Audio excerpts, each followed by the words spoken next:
Dans une précédente vidéo, je t'ai présenté la société civile immobilière.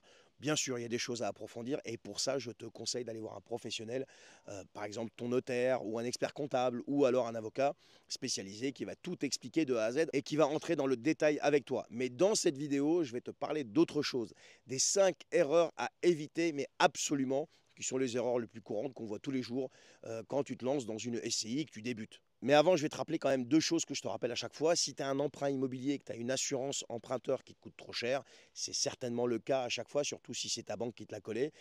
Ils aiment bien vous mettre les assurances, leurs propres assurances. Eh bien, avec la loi Lemoine, tu peux changer sans que ça te coûte quoi que ce soit. Et pour ça, va dans ma bio, il y a un lien, tu peux comparer facilement, tu auras une vraie personne au bout du fil.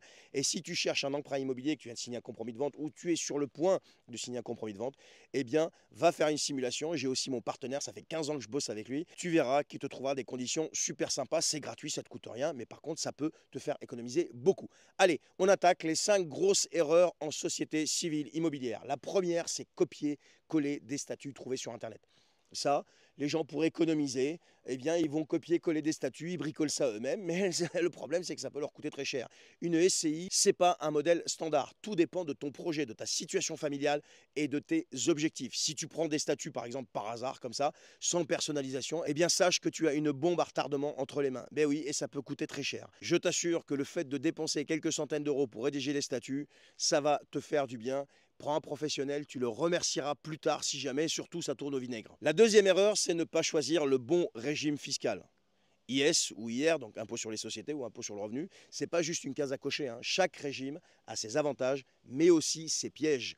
L'IS permet d'amortir, donc l'impôt sur les sociétés, hein, donc de réduire les impôts, mais attention à la revente. Quand tu choisis l'impôt sur le revenu, eh bien tu es imposé comme en nom propre. Donc si tu choisis mal, tu peux flinguer quand même ta rentabilité, et pour ça, il faut absolument t'adresser aussi à un professionnel.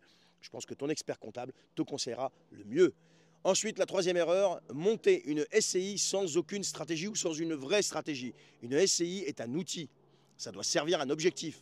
Tu veux transmettre, mutualiser un achat à plusieurs, optimiser ta fiscalité locative, eh bien, il faut que ce soit clair, très clair dès le départ. Sinon, tu vas t'enfermer dans une structure que tu vas subir.